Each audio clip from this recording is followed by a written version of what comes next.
Employees और हमारे कर्मचारी साथी, आज स्प्री 2025 एमनेस्टी स्कीम और प्रधानमंत्री विकसित भारत रोजगार योजना के संबंध में आप सभी के मध्य अपने विचारों को व्यक्त करने के लिए क्षेत्रीय कार्यालय हरियाणा से क्षेत्रीय निदेशक सुबल लाल मीणा जी उपस्थित हैं।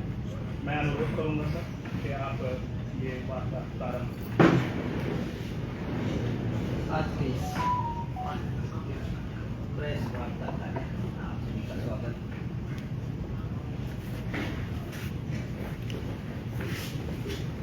एक्चुअली कर्मचारी राज्य बीमा निगम एक सामाजिक सुरक्षा योजना चलाता है, जिसमें संगठित क्षेत्र में कार्यरत कामगारों के लिए, कर्मचारियों के लिए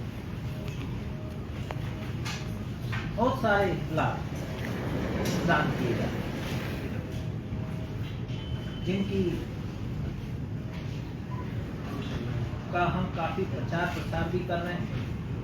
आप लोगों के माध्यम से भी प्रचार प्रसार कर रहे हैं। और चूंकि ये सामाजिक सुरक्षा योजना सिर्फ 21,000 तक वेतन वाले कर्मचारियों पर ही लागू होती है, तो उनको जानकारी कम है। इसके लिए हम काफी सारे पम्पलेट छपवा के इंडस्ट्रियल एसोसिएशन, एमएसएमई के एसोसिएशन क्योंकि नए वो आए उनके साथ भी वो कर। ईएसआई बहुत सारे इतलाफ प्रदान करता है, जिसमें सबसे पहले चिकित्सा इतलाफ की हम बात करते हैं।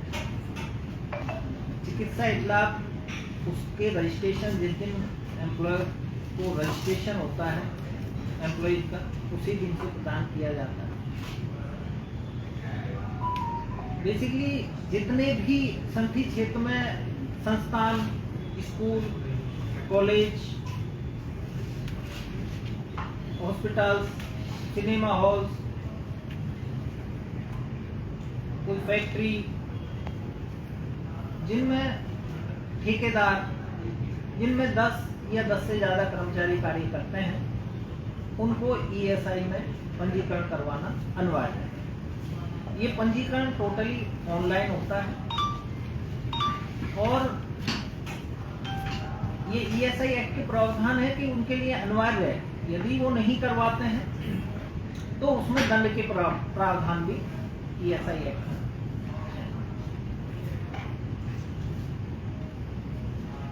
सभी नियोक्ताओं को जब भी उनके पास 10 कर्मचारी हो जाते हैं, 15 दिन के अंदर अंदर उसको ईएसआई एक्ट के तहत ईएसआई योजना में अपना पंजीकरण करवाना होता है और उसके बाद में वो अपने कर्मचारियों का भी पंजीकरण करवाना उनके लिए अनिवार्य है। वो पंजीकरण होने पर सभी कर्मचारियों को एक इंश्योरेंस नंबर जनरेट होता है। उसके बेस पर वो कहीं भी अपना चिकित्सा इतलाफ या जिस भी प्रकार का इतलाफ जो ईएसआई एक्ट के तहत है वो ले सकते हैं। इतलाफों की मैं बात करूं तो जैसे मैं बता रहा था कि चिकित्सा इतलाफ सबसे बड़ा है। चिकित्सा इतलाफ में एम्प्लॉइज जो पंजीकृत है, जिसको हम बीमाकृत व्यक्ति बोलते हैं, इंश्योर्ड पर्सन, शॉर्ट में आईपी, तो आईपी और उसकी फैमिली, उसके डिपेंडेंट, बच्चे, वाइफ, पेरेंट्स, वो सब बेनिफिट के हकदार हैं चिकित्सा इतलाफ के लिए। उसके लिए हरियाणा में 94 डिस्पेंसरी खोली गई है प्राइमरी हेल्थ केयर के लिए, और 7 हॉस्पिटल हैं, जिनमें 3 हॉस्पिटल सेंट्रल गवर्नमेंट के कर्मचारी राज्य बीमा निगम द्वारा संचालित और 4 हॉस्पिटल राज्य सरकार द्वारा संचालित। यहाँ पर मेडिकल कॉलेज भी है, तो उनमें अपना चिकित्सा बेनिफिट ले सकते हैं। उसके अलावा भी जो सुविधाएं हमारे हॉस्पिटलों में नहीं है या दूर हैं, तो हमने 62 प्राइवेट हॉस्पिटल्स भी टाई अप किए हुए हैं, वहाँ भी हम कर्मचारियों को यदि और या उसके डिपेंडेंट को आवश्यकता अनुसार हम रेफर करते हैं।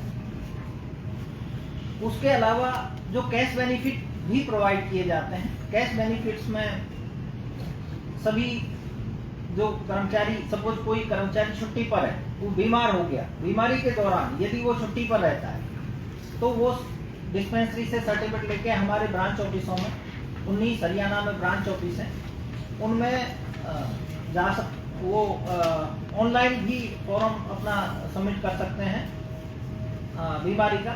जितने दिन वो बीमार रहता है उसका के लिए नगद इतलाफ, मतलब उसकी सैलरी का 70%, 70% हम लोग बीमारी इतलाफ के रूप में उसको प्रोवाइड करते हैं, जितने दिन भी वो बीमार रहता है। कुछ 34 डिसीज ऐसे हैं, बीमारियां जो लंबे समय तक चलती हैं, जैसे कैंसर है, टीबी है। तो इस टाइप की जो लंबे समय की अवधि के लिए है, उस स्थिति में हम उनको 80% तक 80% उसकी सैलरी का हम उसको 2 साल तक पेमेंट करते हैं। चिकित्सा इतलाफ चलता रहता है, उसको जब वो छुट्टी पर रहता है, एम्प्लॉयर के यहाँ काम नहीं करता, तो हम उसको कैश बेनिफिट वो प्रोवाइड करते हैं।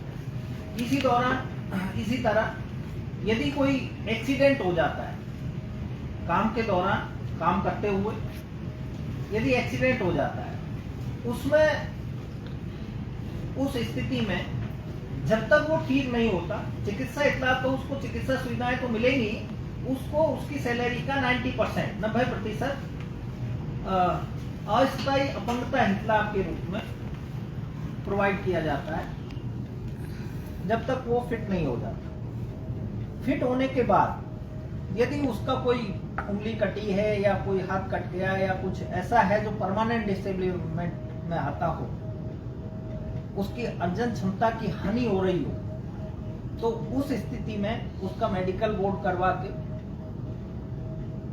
उसको पेंशन दी जाती है। वो पेंशन उसकी जो सैलरी है 90% जो बेनिफिट है, उसका जितना परसेंट उसको मिलता है, उंगली कट गई 10% है या किसी का पूरा हाथ कट गया, तो जिस हिसाब से मेडिकल बोर्ड जो गवर्नमेंट ऑफ इंडिया ने डिसाइड किया हुआ है, उसके अनुसार उसको भुगतान पेंशन दी जाती है। और वो पेंशन हर 3 साल में महंगाई के अनुसार वो बढ़ती भी रहती है, और वो उसके ऑल लाइफ उसको पेंशन मिलती है, भले ही वो व्यक्ति कार्य करता रहे, उसकी सैलरी पर भले ही कोई इम्पैक्ट नहीं आया हो, लेकिन वो उसको या काम नहीं करे, तब किसी भी स्थिति में वो उसका स्थायी अपंगता इतलाफ वो उसको कंटिन्यू पूरे लाइफ मिलता है। यदि रोजगार जनित चोट के कारण एक्सीडेंट हो जाता है, एक्सीडेंट में यदि डेथ हो जाती है, तो उसके बच्चों को 25 साल की उम्र तक और वाइफ को ऑल लाइफ और अप टू रिमेरिज उनको पेंशन आश्रित जन हितलाभ के रूप में पेंशन प्रोवाइड की। वो पूरे लाइफ, जैसा मैंने बताया, तो वाइफ को पूरे लाइफ चलता है, वो उसके 90% सैलरी के बेस पर ही। इसमें एक एम्प्लॉयमेंट इंजरी होती है, काम के दौरान काम करते हुए एक्सीडेंट हो, और लेकिन इसमें एक प्रावधान और शामिल है, जो वर्क प्लेस टू रेजिडेंस और रेजिडेंस टू वर्क प्लेस, अपने घर से कार्य के लिए निकला और कार्य स्थल तक, और कार्य स्थल से कार्य खत्म करके अपने कार्य स्थल से अपने आवास पर यदि जाता है, इस दौरान भी दुर्घटना हो जाती है, रोड एक्सीडेंट हो जाता है, उसको भी हम एम्प्लॉयमेंट इंजरी में, रोजगार जनित चोट में शामिल करते हैं। यहाँ हरियाणा में हाईवे जा रहा है और काफी सारे केस इस टाइप के हमारे पास आ रहे हैं, जो रास्ते में एक्सीडेंट हो जाते हैं। दूसरा ये कि एनसीआर का एरिया है, थोड़ा दूर से भी आते हैं, लेकिन यदि वो डेली उधर से आ रहा है, अपने गांव से आ रहा है, तो भी हम उसको, भले ही वो दूरी है, हम लोग उसको कंसिडर करते हैं एम्प्लॉयमेंट इंजरी में, और उनको वही बेनिफिट प्रोवाइड किया जाता है। एक जो महिला कर्मचारी, फीमेल एम्प्लॉइज, उनको प्रसूति होने पर मैटरनिटी बेनिफिट प्रोवाइड किया जाता है। मैटरनिटी बेनिफिट में 6 महीने मतलब 26 वीक का उसका फुल सैलरी पेमेंट है। इसमें एक प्रोविजन है, वो यदि उसको एम्प्लॉयर सैलरी भी दे रहा है तब भी उसको 6 महीने का हम देंगे, बस उसको काम नहीं करना चाहिए। यदि उसने काम नहीं किया है 6 महीने तक और वो है तो हम उसको उसका सैलरी, एवरेज सैलरी पूरा हम 6 महीने का सर्विस देते हैं मैटरनिटी में। उसके अलावा और कई सारे, जैसे किसी एम्प्लॉयज का डेथ हो गया तो उसको 15,000 रुपये फ्यूनरल एक्सपेंस के रूप में भी प्रोवाइड किया जाता है। वो रोजगार चोट से उसका कोई लेना देना नहीं। ऐसे ही अनएम्प्लॉयमेंट अलाउंस, राजीव गांधी श्रमिक कल्याण योजना में जब कोई कंपनी बंद हो जाती है या किसी वजह से छटनी करनी पड़ गई कि काम कम है और छटनी करनी पड़ गई, या एम्प्लॉयज का 40% से ज्यादा उसको एक्सीडेंट में डिसेबल हो गया और उसमें वो चाहते हैं, तो ऐसे में रोजगार छूटने पर हम 2 साल तक उसकी सैलरी का 50% बेरोजगार भत्ता के रूप में वो कोई दूसरा रोजगार ढूंढ सके। या डिसेबिलिटी के केस में मान लीजिए कि वो एक बार देखेगा कि ये काम तो मैं नहीं कर सकता, कोई दूसरा काम कर सकूं, तो वो रोजगार ढूंढ रहा है, इसलिए बेरोजगारी भत्ता के रूप में दिया जाता है। एक अटल बीमित व्यक्ति कल्याण योजना है, वो भी बेरोजगारी भत्ता जैसा ही है। वो किसी भी कर्मचारी को उसका यदि जॉब छूट जाता है, उसमें कोई कारण नहीं, किसी भी वजह से उसका जॉब छूट जाता है, तो वो हमारे ब्रांच ऑफिस में अपना क्लेम सबमिट कर सकता है। ऑनलाइन सबमिट करने का प्रोविजन है हमारी साइट पर जाके, और वो दोबारा जब तक रोजगार नहीं ढूंढता, वो पूरे उसकी लाइफ के दौरान 3 महीने तक ही हम देते हैं उसको, कि रोज उसको एक जगह से दूसरी जगह यदि शिफ्ट करना है तो इस दौरान उसको बेरोजगारी भत्ता के रूप में अटल बीमित व्यक्ति कल्याण योजना के तहत उसको 50% उसकी सैलरी का भुगतान किया जाता है। हमारे मेडिकल कॉलेज हैं ESIC के, नर्सिंग कॉलेज है, पैरामेडिकल कॉलेज है। मेडिकल कॉलेजों में MBBS के लिए एडमिशन होते हैं। नर्सिंग कॉलेजों में BSc नर्सिंग की जाती है, जिससे कंपाउंडर और नर्सिंग ऑफिसर बनते हैं। ऐसे ही पैरामेडिकल कॉलेजेज हैं जिनमें विभिन्न प्रकार के टेक्नीशियन के, ब्लड टेक्नीशियन, मतलब कई सारे टेक्नीशियन, ECG टेक्नीशियन, इस टाइप के टेक्नीशियंस के कोर्स होते हैं। उसमें जो बीमित व्यक्ति हैं उनके बच्चों के लिए रिजर्वेशन दिया हुआ है, और उस रिजर्वेशन में नीट के थ्रू ही आते हैं। पर वो बच्चे जो हमारे IP हैं, उनके बच्चे, क्योंकि उनकी मेरिट भी अलग बनती है, अन्य लोगों से उनकी मेरिट कम जाती है, और हमारे गवर्नमेंट के जो मेडिकल कॉलेज हैं उसमें बहुत ही नॉमिनल चार्ज पर उनको MBBS में एडमिशन दिया जाता है। मतलब बहुत ही नॉमिनल फीस होती है, जो एक 15,000 20,000 रुपए कमाने वाला व्यक्ति भी अफोर्ड कर सके। तो ये भी एक सुविधा है। ये सुविधाएं दी जाती हैं, लेकिन ये तभी मिल पाती हैं जब एम्प्लॉयर रजिस्ट्रेशन के बाद अपने एम्प्लॉय को रजिस्ट्रेशन करें। इसमें अभी जो भारत सरकार, हमारे माननीय श्रम एवं रोजगार मंत्री मनसुख मांडविया जी, उनका एक सोच है कि हम लोग एम्प्लॉयर को प्रेशर ना करके प्रोत्साहित करें, और उसी प्रोत्साहित करने के उसमें एक स्कीम लेके आए,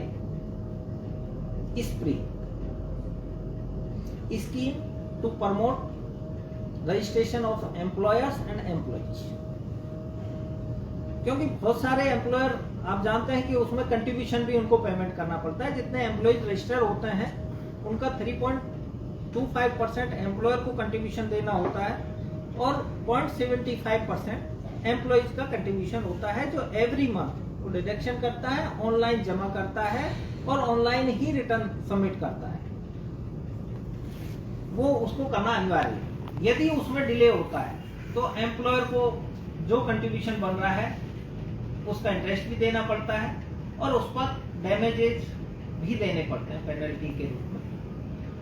तो कई बार कोई एम्प्लॉयर छूट गया कि 2 साल से वो नहीं किया, 3 साल से नहीं किया, तो उसको है कि उसके अगेंस्ट कानूनी कार्रवाई विधिक लीगल एक्शन भी हो सकता है।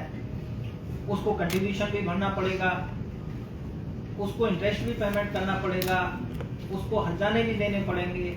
इसलिए वो एक बार नहीं रजिस्ट्रेशन किया टाइम पर तो वो कंटिन्यू चलता रहता है। तो अभी जो हमारे माननीय श्रम मंत्री जी का विजन है उसके तहत वो एक स्प्री योजना जो लाए हैं, स्प्री योजना के तहत यदि रजिस्ट्रेशन करते हैं जो कि अभी लागू है तो एम्प्लॉयर को पिछला कोई कंट्रीब्यूशन देना नहीं होगा। जब कंट्रीब्यूशन ही नहीं देना है तो इंटरेस्ट और डैमेजेज पेनल्टी उसका तो सवाल ही नहीं है, ना कोई उनके खिलाफ कानूनी कार्रवाई होगी और अगले 1 साल तक उनका कोई इंस्पेक्शन भी नहीं होगा, क्योंकि रैंडम श्रम सुविधा पोर्टल के माध्यम से रैंडम निकलता है जिसमें रैंडम सेलेक्ट करके एम्प्लॉयर का देखा जाता है कि वो प्रॉपर कंप्लायंस कर रहा है कि नहीं कर रहा है, लेकिन उनका 1 साल तक कोई इंस्पेक्शन भी नहीं होगा। ये सुविधा है नए एम्प्लॉयर्स के लिए। जो पुराने एम्प्लॉयर हैं उनमें भी ऐसे लोग हैं जो उन्होंने अपना सपोज किसी के पास 100 आदमी है, 100 एम्प्लॉय काम कर रहे हैं, उसने 40-50 का रजिस्ट्रेशन कर रखा है लेकिन 50 आदमी छूटे हुए या 10 आदमी छूटे हुए, तो उनके लिए भी है कि वो इस दौरान यदि कवरेज करता है इस प्री योजना के तहत तो उसका भी पिछला कुछ भी नहीं देखा जाएगा। उन एम्प्लॉइज को भी उसी डेट से रजिस्ट्रेशन मान लिया जाएगा, उनके संदर्भ में पिछला कोई कंट्रीब्यूशन नहीं मांगा जाएगा, ना ही इंटरेस्ट मांगा जाएगा, हर्जाने वगैरह कोई कार्रवाई उनके खिलाफ नहीं होगी। ये योजना 1 जुलाई से शुरू हुई थी और 31 दिसंबर 2025 चलेगी। तो इसमें इसका उद्देश्य ज्यादा से ज्यादा कर्मचारी जो छूटे हुए कर्मचारी हैं उनको सामाजिक सुरक्षा हित लाभ प्रदान करने के लिए, सामाजिक सुरक्षा के दायरे में लाने के लिए ये स्कीम चालू की गई। इसके अलावा दूसरा एक स्कीम है, जैसे मैंने बताया कि एम्प्लॉयर को रजिस्ट्रेशन करना होता है, टाइम पर कंट्रीब्यूशन भरना होता है, इंटरेस्ट भी देना होता है। जो टाइम पर जो कंट्रीब्यूशन नहीं भरता है तो उसका असेसमेंट भी होता है। तो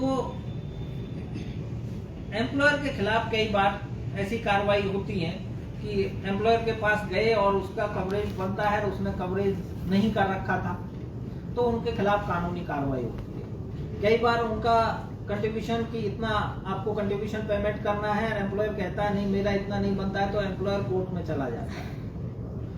कहीं पेनल्टी लगी, पेनल्टी पर एम्प्लॉयर कोर्ट में चला जाता है, या एम्प्लॉयर किसी रिटर्न सबमिट नहीं कर रहे तो हम लोग ऑर्गेनाइजेशन उनके खिलाफ कानूनी कार्रवाई करते हुए कोर्ट में चले जाते हैं। तो ऐसे बहुत सारे केस EI कोर्ट में, हाई कोर्ट में पेंडिंग है। सरकार का ये मानना है कि एम्प्लॉयर सिर्फ अपने बिजनेस पर ध्यान दे और उसके लिए वो एक स्कीम ला के आए कि हम आउट ऑफ कोर्ट सेटलमेंट कर सकते हैं, विवाद से समाधान की ओर। इसका नाम है एमनेस्टी स्कीम। उद्देश्य है विवाद से समाधान की ओर। उसमें यह कि यदि कोई एम्प्लॉयर का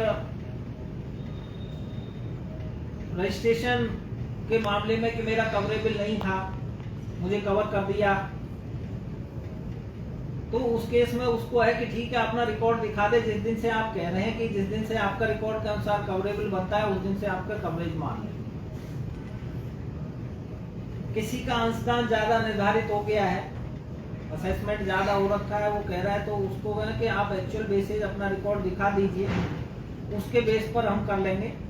और रिकॉर्ड पूरा रिकॉर्ड नहीं है आपका, तो आपका इनकम टैक्स रिटर्न को पीएफ में कंट्रीब्यूशन पेमेंट और उसके हिसाब से आपका कर देंगे।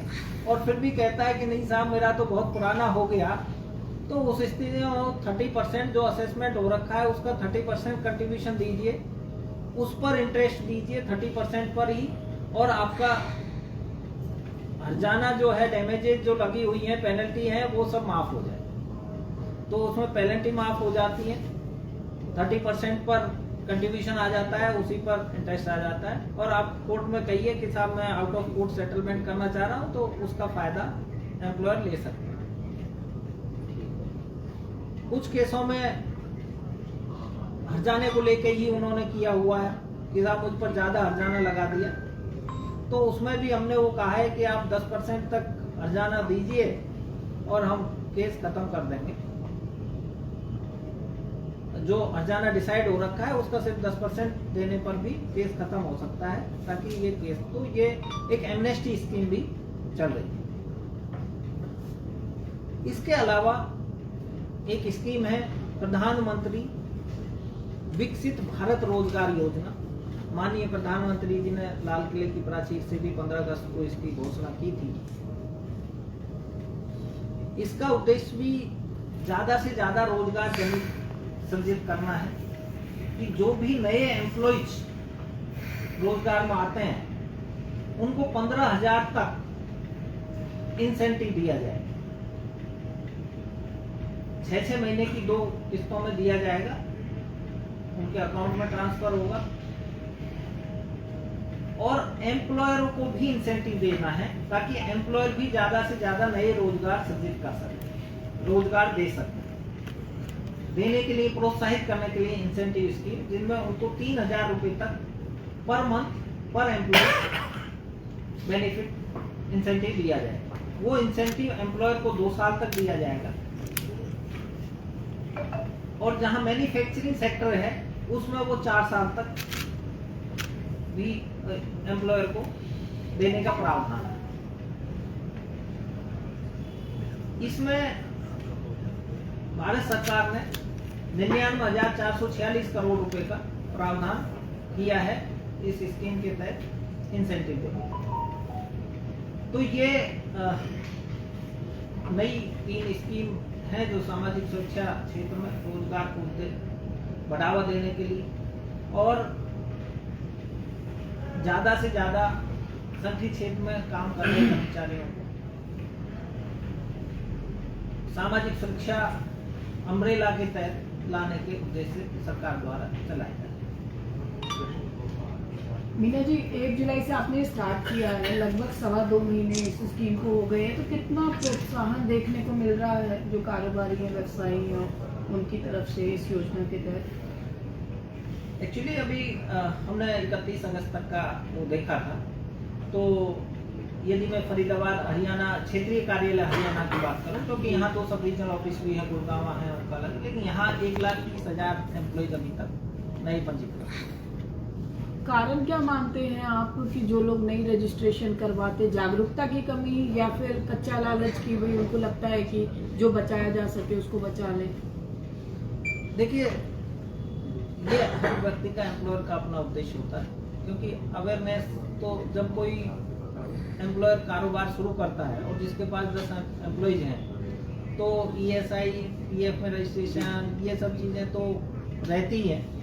और हमारे भी साइटों के पर भी पूरा वो रहता है।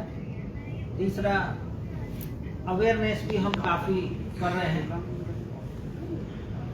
हर इंडस्ट्रियल एसोसिएशन के साथ भी हम टाई अप करके कर रहे हैं, लेकिन उसके बाद हो सकता है कि किसी एम्प्लॉयर को अवेयरनेस नहीं हो, कोई बचाने के लिए रह रहा हो, या किसी का एक बार छूट गया, वो सोचता है कि पेनल्टी तो रगनी है, चलने देते हैं, मतलब वो एम्प्लॉयर का अपना सोच हो सकता है। जितने इजी वे में आपने बताया सारे explain, all are very easy job, इससे वेरी टफ जॉब। उसको कैसे, इस कॉम्प्लिकेशन को आपने हमें ब्रीफ कर दिया, बहुत सहजता से हम लोगों ने सुन लिया, लेकिन जब आपके पोर्टल पे जाता है तो पोर्टल नहीं काम करता है, स्टेशन में बहुत सारे, उसके लिए क्या आप लोग करते हैं? देखिए पोर्टल ऐसा नहीं है कि पोर्टल काम नहीं करता, पोर्टल चल रहा है और आप जानते हैं कि ऑल इंडिया में स्कीम लागू है और भारतवर्ष में सब लोग करते हैं। अब कभी कभी टेक्निकल प्रॉब्लम यदि कहीं होती हो तो वो एक है, ये तो टेक्निकल चीज़ें हैं, अदरवाइज तो पोर्टल काम करता है और ऑनलाइन आराम से हो जाता है, मतलब फेसलेस है हमारा सब कार्य, चाहे एम्प्लॉयर का रजिस्ट्रेशन हो, चाहे एम्प्लॉयज का रजिस्ट्रेशन हो, इवन किसी बेनिफिट लेना है तो वो भी ऑनलाइन क्लेम डालने का प्रोविजन है, सब कुछ ऑनलाइन। मीना साहब, बहुत सारे ऐसे इंडस्ट्री हैं जहाँ आप जो है हायर करते हैं कॉन्ट्रैक्ट बेस पर लेबर पे, क्या उनको ये लाभ मिल पाएगा? हाँ, क्योंकि उनकी जांच कौन करेगा? बहुत सारे ऐसे लोग हैं जो बताते ही नहीं है कि हमारे मैन पावर उसमें कंपनी में कितने लोग हैं और वो कंपनी उनसे काम करा रही है। आप सही क्वेश्चन किए हैं। बेसिकली ये प्रिंसिपल एम्प्लॉयर की जिम्मेदारी है कि उसके यहाँ पर जब मैं 10 आदमी की बात करता हूँ तो 10 आदमी चाहे उसके हों या कॉन्ट्रैक्टर के थ्रू हों, यदि 10 आदमी किसी इस्टेब्लिशमेंट में या कंपनी में हो गए, उनको रजिस्ट्रेशन लेना अनिवार्य है और अपने कॉन्ट्रैक्टर के एम्प्लॉयज का कंप्लायंस करना भी प्रिंसिपल एम्प्लॉयर की जिम्मेदारी है। तो अगर वो रजिस्ट्रेशन नहीं कराता है तो एम्प्लॉय इसके लिए क्या कर सकते हैं, या डायरेक्ट कुछ ऐसा सिस्टम है कि वो रजिस्ट्रेशन अपना पर्सनल करा सके? नहीं करा सकते। नहीं, इसमें ये टाई पार्टी सिस्टम है जिसमें एम्प्लॉयर नहीं तो एम्प्लॉय का क्या दोष है, वो तो काम कर रहा है, वो सारी की तो उसी के पास है, एम्प्लॉयर के पास है। अगर नहीं, वो उसके चाहे लिए भी कि हम फायदा इसकी यदि- ले सके yes, तो कैसे ले यदि सकता है? एम्प्लॉयर ऐसा है तो वो हमारे ESI पर कंप्लेन का वो है, शिकायत तो दर्ज उसको और करवा बाहर सकता कर है। देंगे नौकरी से फिर? देखिए ऐसा नहीं होता, एक्चुअली जब वो आएगा तो हम उसकी जांच करवा के उसको कवर करने की कोशिश कर सकते हैं। सजा का क्या प्रावधान है? पता सजा मिल जाएगा कोई नहीं करा? सजा का तो ESI एक्ट में बहुत सारे प्रावधान है, उसमें उसको एक जेल साल भी हो में आप सकती लोगों ने है, कितनी उसको कार्रवाई penalty की? भी हो सकती है। मीना साहब, एक साल में कितनी कार्रवाई की आप लोगों ने एम्प्लॉयर के देखिए खिलाफ? ये तो अभी मैं आप इमीडिएट लोग करते ही नहीं है। देखिए ये सब श्रम सुविधा पोर्टल पर क्योंकि ये लेकिन गवर्नमेंट का कागजी provision स्कीमें है। हैं, कागजी स्कीमें फील्ड में तो वर्क ऐसा नहीं नहीं होता, है। बहुत सारे बहुत एम्प्लॉई सारी हैं ऐसे काम कंपनियां कर रहे हाँ जी, वही करता हैं है। जिनको कोई फैसिलिटी नहीं मिलती है। आप जाइए किसी मार्केट में जाइए, ESI है ना, PF है, बहुत सी ऐसी कंपनियां देखिए- रोजगार कर रही हैं। देखिए जहाँ 10 आदमी कार्य करते हैं और उनकी कोई सूचना मिलती है, हम लोग तो मैं पूछ रहा हूँ कितनी कार्रवाई किया साल भर? मंथली डाटा आपके पास आता है मैं कि आपको- इस करंट फाइनेंशियल ईयर में कितनी कंपनियों पर जुर्माना किया गया या उनके खिलाफ कार्रवाई की गई जिन्होंने देखिए एक्चुअली जो मैं उसका ये सही प्रोविजन नहीं है, है। मैं वही आपको बता रहा हूँ, उसका जो प्रोविजन है बेसिकली हम लोग लिस्ट लेते हैं, जैसे MSME से लिस्ट ले ली, जो लेबर डिपार्टमेंट में रजिस्ट्रेशन होता है, जिसका PF में रजिस्ट्रेशन होता है, उसमें हम यहाँ देखते हैं कि यहाँ कितने लोगों का ऑलरेडी रजिस्टर्ड है उस लिस्ट में और कितने अभी तक रजिस्टर्ड नहीं है, और उस पर हम लोग अपने SSO जाते हैं और उसका रिकॉर्ड देख के वहाँ पर कवरेज की कार्रवाई करते हैं। आप वही पूछ रहे हैं कि करंट फाइनेंशियल ईयर में कितनी ऐसी कंपनियां हैं जिनके खिलाफ कार्रवाई की वो गई? कवर कर देते हैं, कवर कर देते हैं हैं, ना। लेकिन ऐसी कोई जांच के सामने तो आई होंगी ना सर? 10, 15, नहीं, 20, वो 50, एक्चुअली 100। देखिए वो डेटा मेरे पास अभी रेडी अवेलेबल नहीं है। अगर ये डेटा उपलब्ध कराओ तो खबर अच्छी बनती है, तो एक भय पैदा हो